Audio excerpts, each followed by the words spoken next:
FIFA সভাপতি ফুটবলের চেয়ে ব্যবসাটা ভালো বোঝেন, তাই তো ৩২ দলের বিশ্বকাপকে নিয়ে গেছেন ৪৮ দেশে। আগের চেয়ে ৪০ ম্যাচ বেড়েছে, রেভিনিউটাও বাড়বে, সেটাই স্বাভাবিক। কিন্তু ফুটবলারদের উপর চাপ বেড়েছে, দীর্ঘ হচ্ছে বিশ্বকাপের যাত্রা। ২০৩০ শতবর্ষের বিশ্বকাপের আয়োজক দেশ স্পেন, পর্তুগাল ও মরক্কো। এই ঐতিহাসিক আসরে একটি করে ম্যাচ হবে প্যারাগুয়ে, উরুগুয়ে ও আর্জেন্টিনায়। ৬ দেশ ও ৩ মহাদেশের বিশ্বকাপে ৬৪ দল নিয়ে আয়োজনের কথা ভাবছে ফিফা। সে ইঙ্গিতও দিয়ে রেখেছেন নিউ জার্সিতে ২০২৬ বিশ্বকাপের পর্দা নামার আগেই।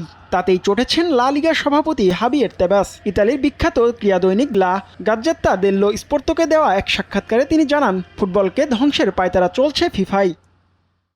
বিশ্বকাপ যত গুরুত্বপূর্ণই হোক না কেন, ফুটবল বলতে শুধু বিশ্বকাপকে বোঝায় না। তারা মাত্র ৪০ দিনের একটা টুর্নামেন্টের জন্য পুরো ফুটবল শিল্পকে ধ্বংস করছেন।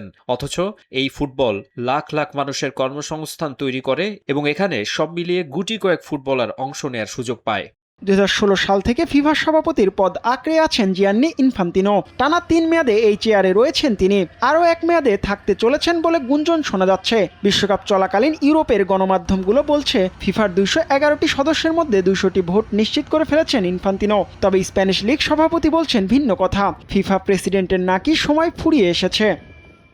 ১ দশক ধরে ফুটবল বিশ্বের প্রধান সংস্থা পরিচালনা করছেন ইনফান্তিনো। তবে যে ব্যবস্থার ওপর ভর করে তিনি ক্ষমতায় রয়েছেন, সেই ব্যবস্থাতে বড় ধরনের ত্রুটি রয়েছে। ফুটবলে ইনফান্তিনোর অধ্যায় এখন শেষের পথে।